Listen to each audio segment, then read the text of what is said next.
আল্লাহ পাক তো এই যে কোরআনের মধ্যে বলেছেন ওয়ালাকাদ আলিমতুমুল্লাযীনা তাদাউ মিনকুম ফিস-সাবতি ফাকুলনা লাহুম কুনু কিরাদাতান খাসিঈন। অর্থাৎ আমি তোমাদেরকে বলেছিলাম যারা শনিবারে তোমরা জানো শনিবারের ক্ষেত্রে শনিবার ওয়ালাকাদ আলিমতুমুল্লাযীনা তাদাউ মিনকুম ফিস-সাবতি তোমাদের মধ্য থেকে যারা শনিবারের ইবাদত করা যে আমি যে নিষেধ করেছিলাম মাছ ধরতে তারা যে সীমা লঙ্ঘন করেছিল এই জন্য আমি তাদেরকে কোন কিরাদাতান খাসিন বানর বানায় দিয়েছিলাম। এটা কি কারণে? এরপরে আয়াতে আবার বলছেন ফাজআলনাহা নাকালান লিমা বাইনা ইয়াদাইহা ওয়া খালফাহা ওয়া মাউইযাতান লিল মুত্তাকিন। অর্থাৎ এটা পরবর্তীদের জন্য একটা শিক্ষামূলক বিষয় এবং মুমিনদের জন্য একটা নসিহত।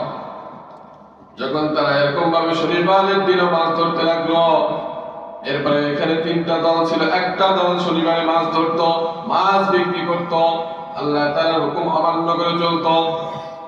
চলার পরে এরকম ভাবে একটা দল ছিল, তারা বললো তোমরা মাছ ধরো না শনিবারের দিন। আর একটা দল ছিল এরা নিষেধ করতো না, আবার কিও করতো না, মাছও ধরতো না। তিনটা দল, একটা দল শনিবারে মাছ ধরে, আর একটা দল নিষেধ করে, আর একটা দল বলে তারা কিছু বলেও না করেও না।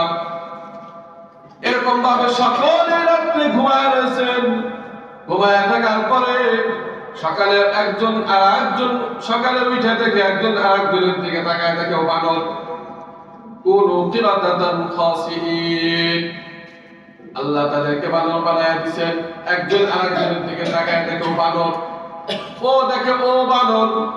এরপরে যখন তারা ঘর থেকে বের না হয়, ওই যারা নেককার ছিলেন তারা বললেন কি ব্যাপার, তারা এখনো ঘর থেকে বের হয় না কেন? এরপরে যারা দেখলেন প্রত্যেকের ঘরে দরজা আটকানো, প্রত্যেকের ঘরের মধ্যে দরজা আটকায় দিছে যে কি করা যাবে না, বের হওয়া যাবে না। লজ্জা পাইতেছে কিন্তু বের হওয়া যাবে না। বের না হওয়ার কারণে তখন তারা বারবার ডাকাডাকি করার পরে দেখে যে তারা বানরে রূপান্তরিত হয়ে গেছে, সকলেই বানরে রূপান্তরিত হয়ে গেছে। এরপরে তাদেরকে ডাক দেওয়ার পরে তারা বের হয়ে আসলেন, দেখেন বানর অবস্থা। তখন তাদেরকে বললো আমরা কি তোমাদেরকে নিষেধ করি নাই?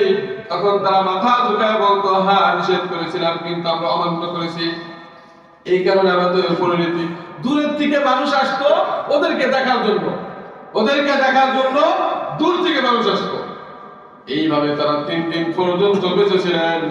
এরপর আল্লাহ তাদেরকে দুনিয়া থেকে আবার নিয়ে গেছেন। এই জন্য যে বললাম শয়তান কি সব সময় আমাদের পিছনে লাগিয়ে আছে।